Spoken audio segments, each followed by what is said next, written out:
Very good morning. You're watching the Breakfast News on Rajya Sabha television. I'm Aishwarya Kapoor with you. Let us start the news bulletin with the top headlines. Prime Minister Modi, Arun Jaitley hit out at Omar Abdullah over his statement on separate PM and President for Jammu and Kashmir. Modi asks Congress if it supports its allies' demand. Jaitley says New India will not allow any government to commit such blunders.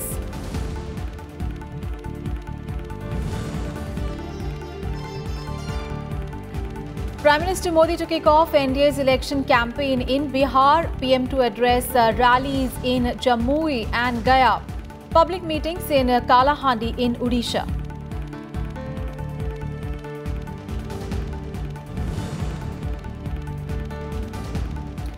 Congress to unveil manifesto for Lok Sabha polls today, focus on job creation, agrarian distress, boosting economy and Nyay scheme. Amit Shah to lead BJP's campaign in Tamil Nadu and Karnataka. Mayawati to kick off BSP's campaign in Odisha.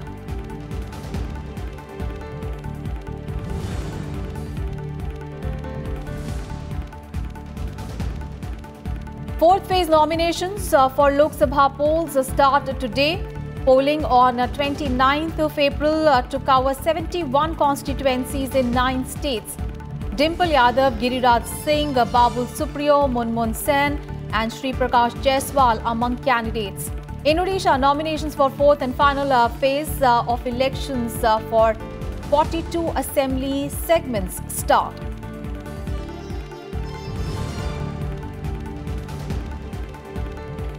And India finished with the 16 gold medals, 5 silver and 4 bronze at the Asian Air Gun Championships. Shreya Agarwal breaks world junior record with a score of 252.5. Yashwardhan wins the junior men's gold.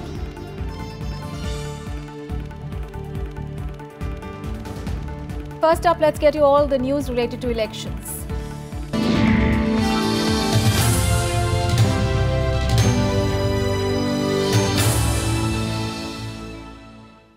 With the issue of notification, filing of nominations for the fourth phase of Lok Sabha elections will begin from today.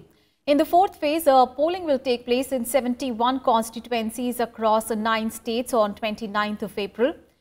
And 9th of April is the last date for the filing of nominations. The scrutiny will be done the next day, that is on 10th of April, while last date for the withdrawal of candidature is 12th of April. Voting will be held in 17 seats in Maharashtra, 13 seats in Rajasthan and Uttar Pradesh, 6 seats each in Madhya Pradesh and Odisha, 5 seats each in West Bengal and Bihar, 3 in Jharkhand and 1 seat in Jammu and Kashmir.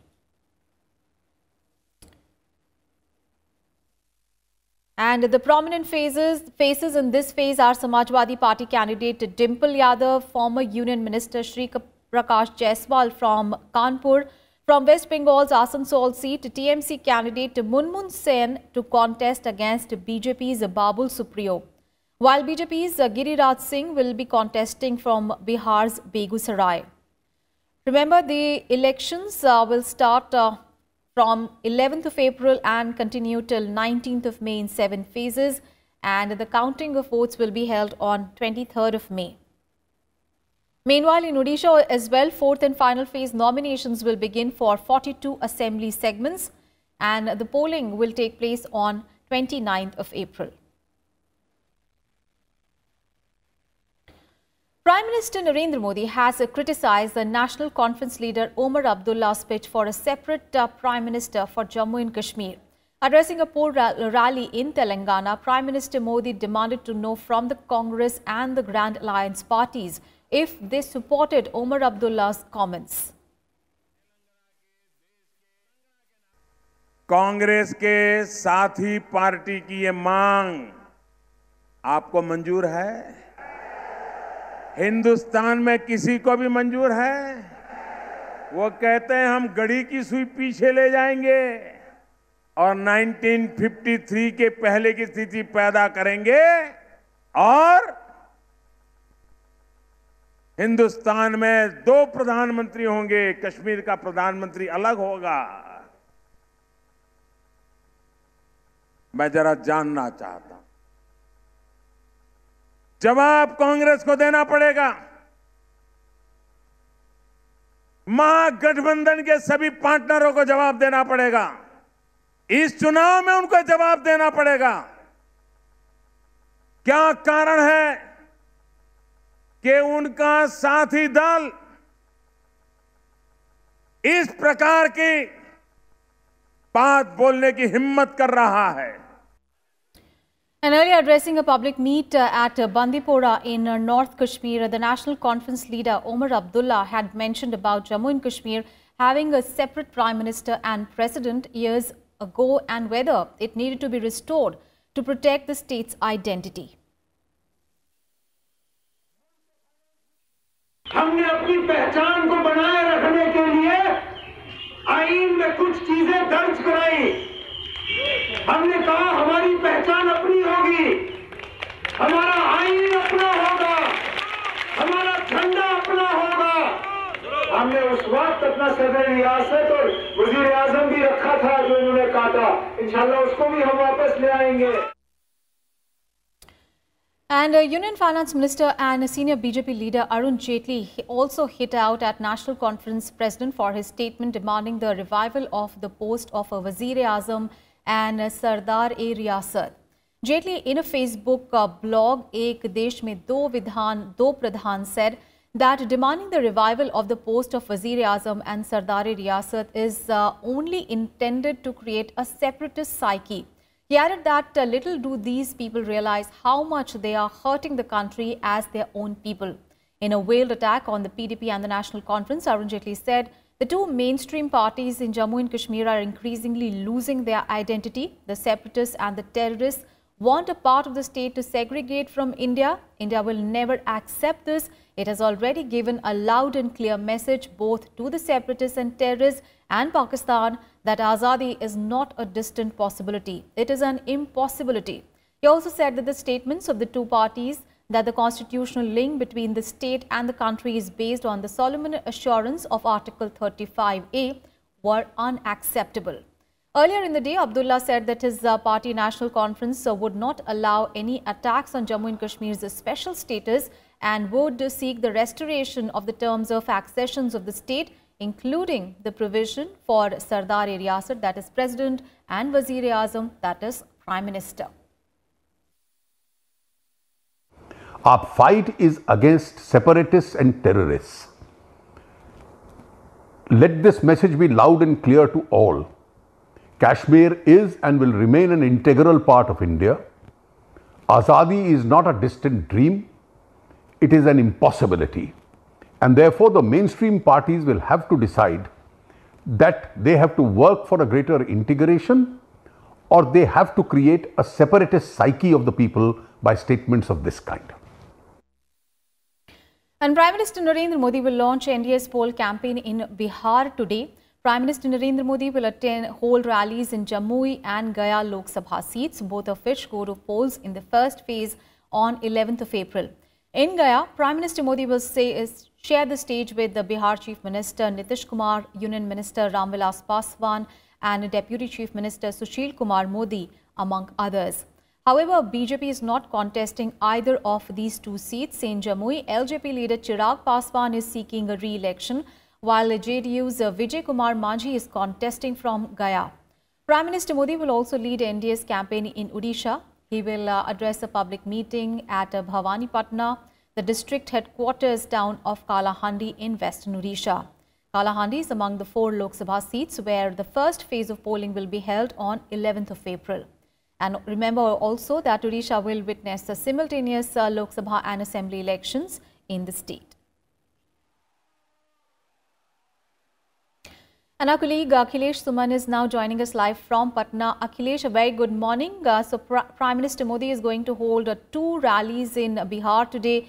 He will hold a rally in Gaya in the morning where he will share the stage with Nitish Kumar as well as Ram Vilas Paswan and Deputy Chief Minister Sushil Kumar Modi, among others. Tell us more. You know, this is very important for Prime Minister to take his allies in confidence. And that is why he is coming to the places where Actually, there is no candidate from the BJP.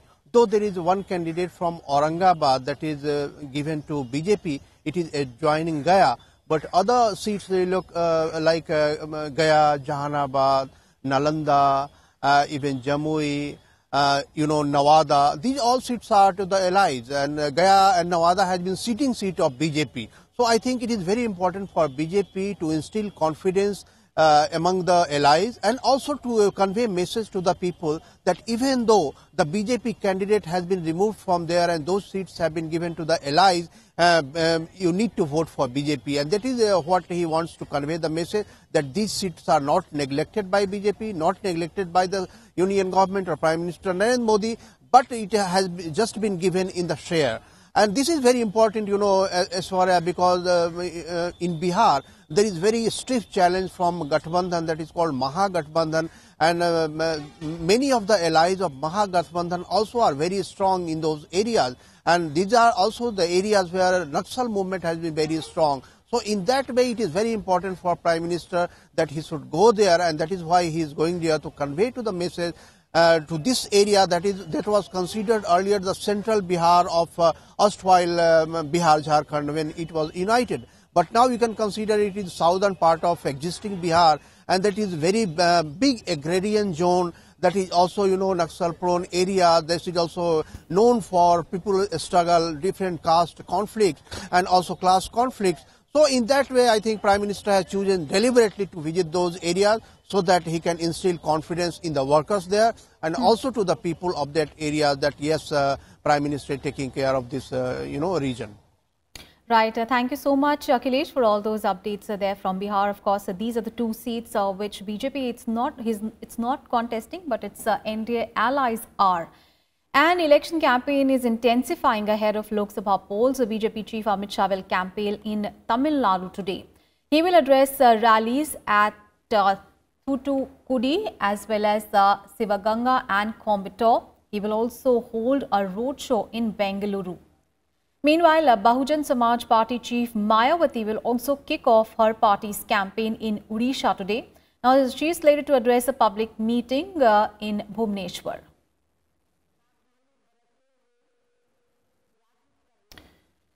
And the Congress party is all set to release its manifesto for the Lok Sabha polls today. The manifesto will be released by Congress President Rahul Gandhi at the party headquarters in New Delhi, in the presence of all top party leaders, including former Prime Minister Manmohan Singh. Rahul Gandhi has said that the manifesto will reflect a people's voice and not just one man's view.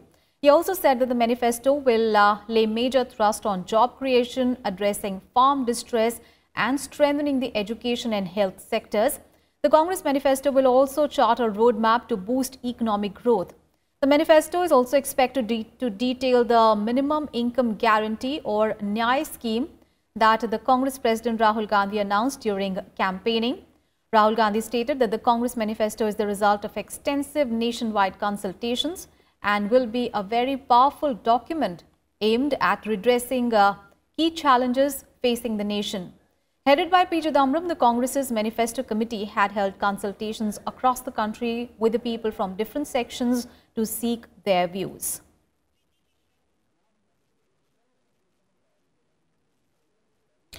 And our colleague Kriti Mishra is now joining us live from outside the Congress's headquarters. A very good morning, Kriti. Kriti, just days before the Lok Sabha elections kick off on 11th of April, the Congress party is releasing its manifesto today, and from Nyay to job creation, what all is it expected to talk about?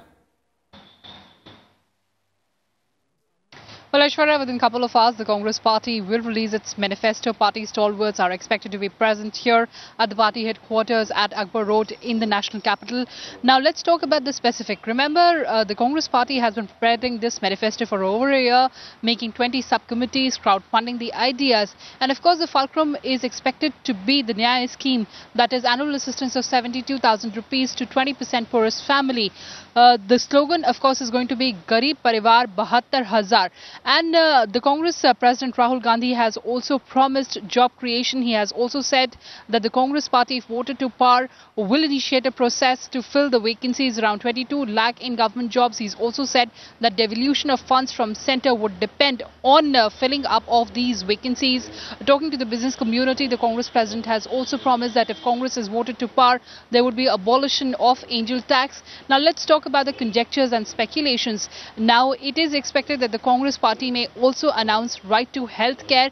The Congress party may also announce farm loan waiver up to 2 lakh rupees. There's also martial status for paramilitary forces killed in action, and also other things like stringent law to curb fake news and paid news, and also a strict law to deal with defections. So of course these things are expected now, but the moot point here, Aishwarya, is that the Congress party can make plethora of promises, but the question remains, what would be the roadmap ahead to fulfill these promises? What is the fiscal path that the Congress party is going to tread on? And most importantly, can the Congress party veer the situation around in its favor? Because remember, after the Balakot strike, it is the national integrity, the national interest that is reigning supreme. So it all remains to be seen what all the Congress party has to offer, and can that veer the discourse in the country right now in the Congress's favor. That of course has to be seen. Over to you, Aishwarya. Right. Thank you so much, Kriti, for all those updates. So exactly 10 days really to go before the Lok Sabha elections. The Congress party is going to release its manifesto. We'll keep you updated on all the developments on that big story. Meanwhile, the Congress party on Monday released another list of 9 candidates for the Lok Sabha polls. And of the 9 candidates, 6 are from Rajasthan, 2 are from Maharashtra and 1 from Gujarat. The party fielded Olympian discus thrower Krishna Punya from Jaipur rural constituency, and he will contest against Union Information and Broadcasting Minister and Olympic medalist Rajya Singh Rathore, who is the Jaipur rural MP. And with this, the Congress has so far announced the names of 325 candidates for the upcoming general election.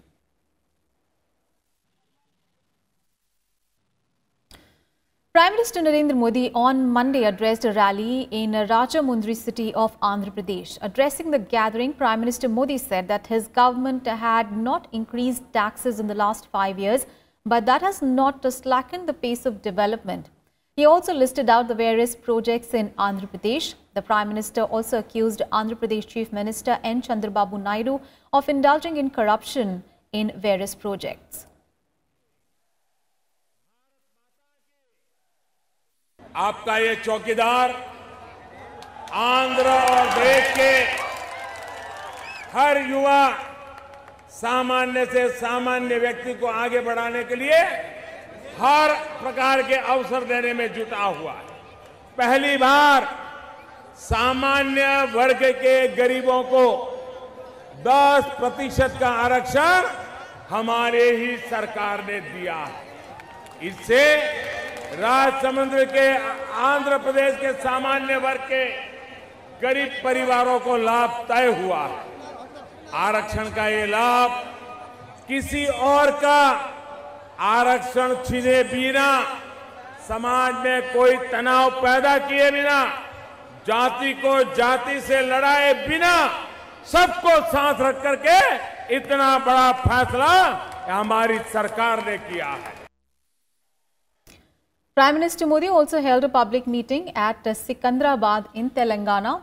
Addressing the gathering, the Prime Minister asked the people to cast their votes wisely. He also targeted opposition parties, saying that they want a majboor government. We want to make a mazboot government for a mazboot country.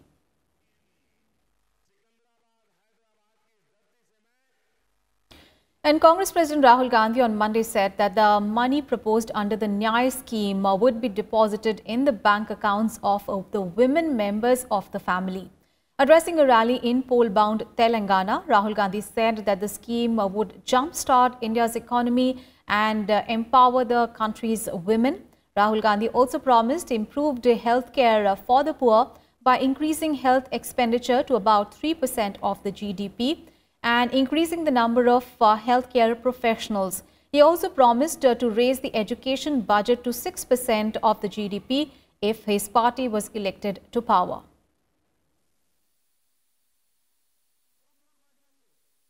6% GDP का 6% पैसा हम शिक्षा में लगा देंगे। नए colleges, नई universities, नए इंस्टीट्यूशंस आपके लिए बनाएंगे। आपसे स्कॉलरशिप छीनी गई, वो स्कॉलरशिप आपको वापस देंगे। सरकारी अस्पताल बनाएंगे, नए अस्पताल कि आप कम से कम पैसे में अपने बच्चों का, अपने माता पिताओं का इलाज करा पाए। नफरत मिटाने का काम करेंगे, देश को जोड़ने का काम करेंगे। And BJP President Amit Shah on Monday announced that Tushar Vellapalli of the Bharat Dharma Jana Sena, an ally of the BJP in Kerala, will be the NDA's candidate against Congress chief Rahul Gandhi in Wayanad.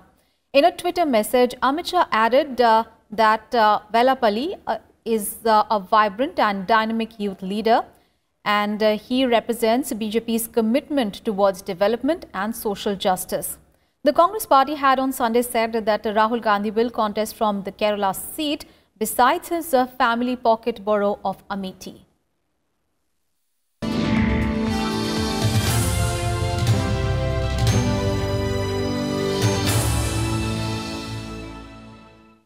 Right, let's get you some other news. First up, news from Jammu and Kashmir, where a BSF officer and a 5-year-old girl were among 3 persons killed on Monday as Pakistani troops resorted to heavy shelling on forward areas along the line of control in Jammu and Kashmir's Poonch district. 24 persons, including 6 soldiers, were injured as Pakistan continued to violate ceasefire for the 4th consecutive day in Poonch and Rajouri districts. The Indian Army gave a befitting reply to Pakistan firing. The officials said that 6 houses were damaged in the intense shelling by Pakistani troopers, while some cattle were also injured. Pakistan used heavy weaponry and 120 millimeters of mortar bombs to target scores of civilian areas along the line of control in Poonch, triggering panic among the border residents. The firing and shelling by Pakistani army was also going on intensely in Krishna Ghati, Kerni and Gulpur, as well as Shahpur and Poonch's subsectors.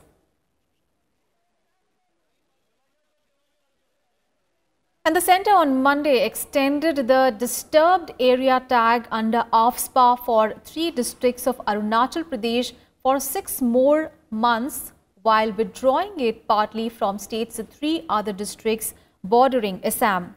Now, as per the notification, the 3 districts of Arunachal Pradesh, which will continue to be designated as disturbed areas under AFSPA, are Tirap, Changlang and Longding.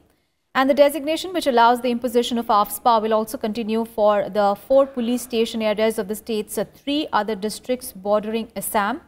They include Namsai and Mahadevpur police stations in Namsai district, Roing in Lower Dibang Valley district, and also Sunpura in Lohit district. However, the disturbed area tag was withdrawn from 4 police station areas of Arunachal's district on the Assam border due to the improvement of law and order situation there. The 4 police stations where AFSPA will no longer be in force are Balimu and Balukpong in West Kameng district, Sijsa in East Kimang district, and Balijan in Papumpar district. A review of the law and order situation in Arunachal's 6 districts was undertaken before the 31st of March deadline for the validity of the disturbed area designation under AFSPA.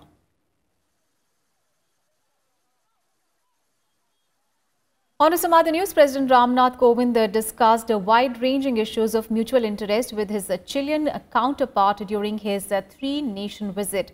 India and Chile signed 3 agreements in the field of mining, culture and disability. Both the leaders also exchanged views and assessments of respective neighborhoods and regions.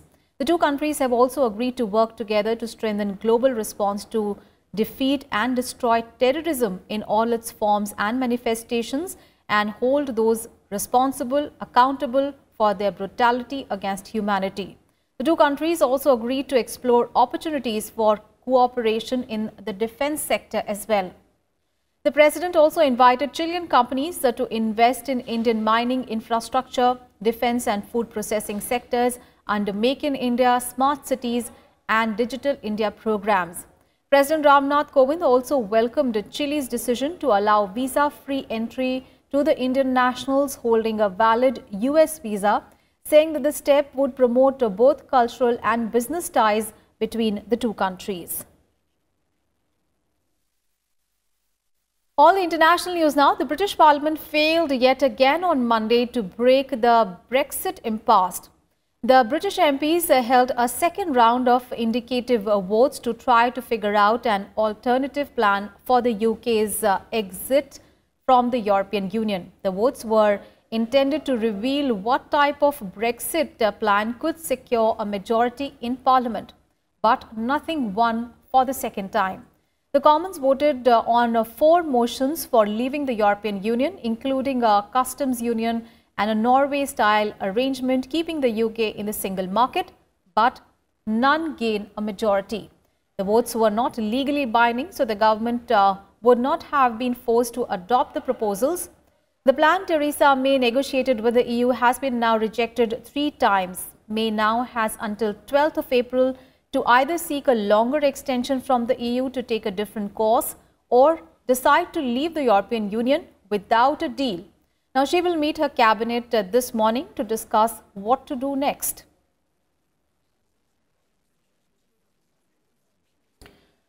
Sporting action now. Indian shooters continued their dominance, claiming 5 gold medals on the final day of the Asian Airgun Championships to sign off with a total of 25 medals in Taipei.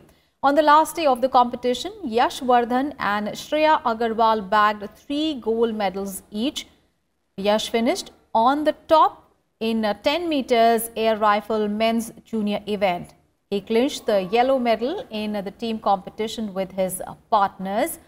And Shreya Agarwal won the gold in the 10 meters air rifle women's junior event. She also won the team gold in the competition. Now, Shreya's gold winning 24 shots ended on an impressive 252.5.